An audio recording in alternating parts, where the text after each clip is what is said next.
Hey everybody, welcome to What the Flick. Bibbs, Alonso, episode 6 of The Affair. Answers are happening. How do we feel about that? Take a look. Sometimes I worry you're just a really great dream. Well, don't wake up now. Where the hell is she going? You were following me? Why? I thought you might be hiding something from me. But I was right.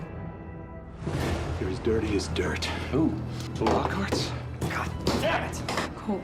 This needs to stop. All this time I thought you were in mourning. So who's him? Who are you? You wouldn't understand. I trusted you. I put my whole life into your ass. He loved her, but she was cokey. Oh, God. Yes. This was the cocaine episode. This is the cocaine episode. This was a dramatic shift. Yeah. It almost didn't sit well with me. I kind of feel like this is the episode where we found out what was going on, and it's kind of like, really? That's it? Well, I was thinking back, and they played fair. Like we were talking they set about up the cooler. Yeah, we were talking about that odd scene. Like, how odd was that scene with the cooler? What does that mean? Does that mean anything?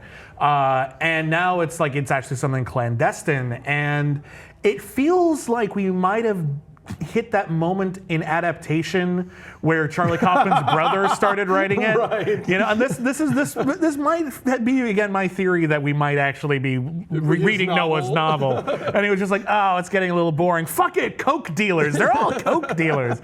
But it never went so far that I stopped buying it or that I feel like it jumped the shark. It was just a really dramatic change of pace, and I'd understand if people go, what? Yeah, because I was going, what, for a few minutes. It feels a little disappointing just because up until now we've been operating on such an interesting human level, and this feels like such a TV... It's such a plot point. Such a plot point, such a TV turn of events. Yeah. Which is not to say that they can't incorporate that into the human story. And Sure, still... well, you can take, drug dealing is a real facet of life. Yeah. And, it's like a show like The Wire, which has a lot of veterans on The Affair, turned that into something that was very mundane and normal and made a show just how dramatic that aspect of it can be. But when you throw it in halfway through the season and make it, and not just like, oh, there's a coke dealer on the show, but like, no, this entire family has been a coke dealer. And she's in on it. But it does, you're right, we are getting answers now, and it does explain why she has been so shifty about everything. And a lot of the things, like, it boils down to like, oh yeah, I've never been to that nightclub.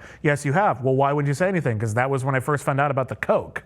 Sure. So that's starting to put everything into perspective, starting to explain more, but it's almost explaining it too easily for a show that felt so complicated before. Yeah, exactly. Like if they can tie this in effectively with the obvious long-standing feud with Oscar and the local politics and that kind of thing, then I could see this being a tool in that regard.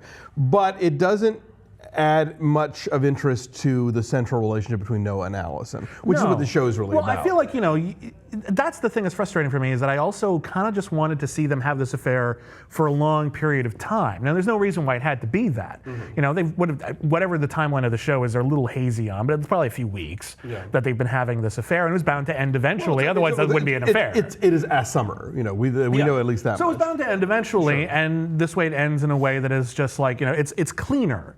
It's not just like, well, we had a wonderful time. Bye. Right. It's like now there's like, he's actually like, no, we know. And the flashback structure has been letting us know all along that nobody was just going to walk away from this thing, that obviously there were repercussions and horrible things happened. Right. But again, I think now we're getting more of an insight, last week with the whole thing about selling the house, and this week now with the cocaine, that this is why Allison is suddenly much better dressed and more put together in those interrogation sequences than she is as a sort of harried waitress / drug runner. And why she also might have more of a story to tell than Noah, who really isn't necessarily part of it. Yeah, he's coming in late on all this. Yeah, and he's really only tangentially related to it. But again, we've been teasing this whole thing with the murder mystery alone. I think when we first started talking about this series, it almost seemed like unnecessary to us in a lot of ways. Like, oh, well, someone died. All right, well, I guess that's interesting, but like, it's more interesting to think about, like, maybe it was an accident and people are reading into it and it's forcing everything up to the surface that we didn't want to, or maybe there was some deeply personal reason why this person got killed. I'll be very disappointed if he got killed because of coke. Agreed. Hold on. Sorry. No, absolutely. And I mean, they have announced a second season. I don't know if this is going to be like True Detective, where next season's a whole other affair. Right. I think the affair is enough of a universal concept that you could tell a dramatic story around almost any affair. But think about how many movies, TV shows, books, whatever. No question. I'm fine with that. But I agree with you that you know, like the police investigation was one thing, but now that there's actually like illicit drug smuggling going on, sort of it's we're in dangerous waters. They can navigate out of it. Yeah. I'm not making any pronouncements about this show's fucked now, but it's a little bit of an unsettling development. I want to see how they ride this out, because up till now it's been pretty smart writing. But beyond that, if you're willing to get beyond that, if you're willing to look past that and say, okay, I'm going to see where this goes and not make any judgments yet, this was a very strong episode. Sure. I really did. I liked Noah's best friend coming into the picture, Max. showing different sides. Max, yes, showing different sides of himself. And that whole bit, it was such an odd moment where he talks about, I have a secret to tell you kids. Your parents are aliens. They're from a place where the sky is green and marriages hold together.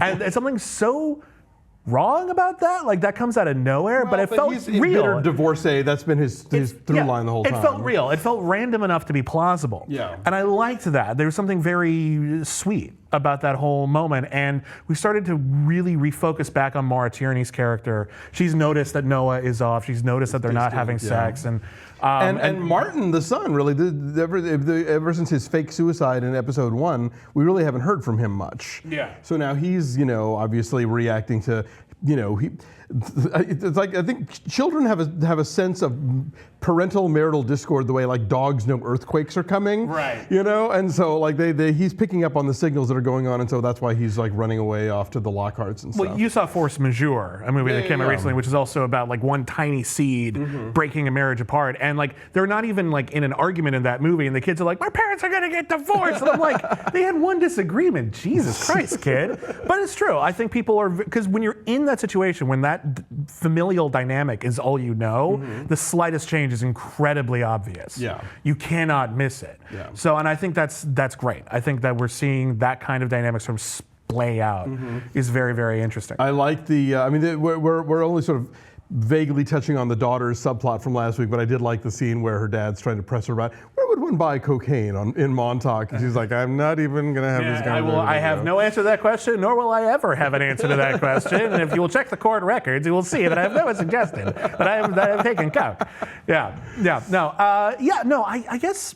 And the other thing that's interesting to me is we've finally completely abandoned, for now at least, the framing device of we're being interrogated. We never cut to them telling the story. So now, because last week the cop tells both of them, well, I guess we're done here. We're done here. So now the question is, we've established that they're telling this story for a reason. We're hearing two different sides of the story for a reason. Right. What's the reason told now? These two sides of the story, now that now that they're not necessarily telling it to a police officer, and maybe we'll find out next episode or later that this is being told to a court or something. Sure. I don't know. But now the question is, are they lying now? And we're back to just like, I remember this differently. Is this officially a story again?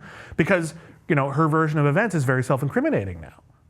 It never was self-incriminating before. True. Now she's just flat out saying, yeah, we're coke dealers. Yeah, I mean, the details now are fairly it's just a question of where do they have this conversation? Yeah. Who instigates who it? on the phone, as opposed to, Yeah, but basically it's all the fact, the meat is all there, in both versions. So where is this going and why? There's so much emphasis has been placed on why they're telling the story that now I want to know, why are they telling it now? Sure. Because now it's getting very confessional.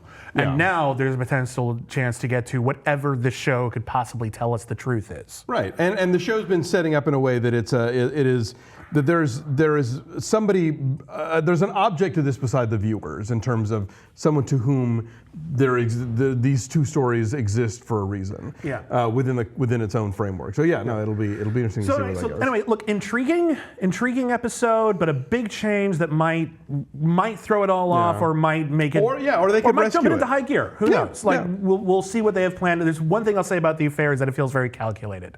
It doesn't feel like they're just trying to figure out what works. It feels like they have a plan. Oh yeah, no and question. They've built up enough goodwill that I'm willing to see where this is going. Exactly. They have enough chits with me that I'm like, okay, drugs, fine, let's do it. Chits? So, yes. Yeah. Yes, it's a word. Look it up. Chits. All right, catch you next time. Do some more coke.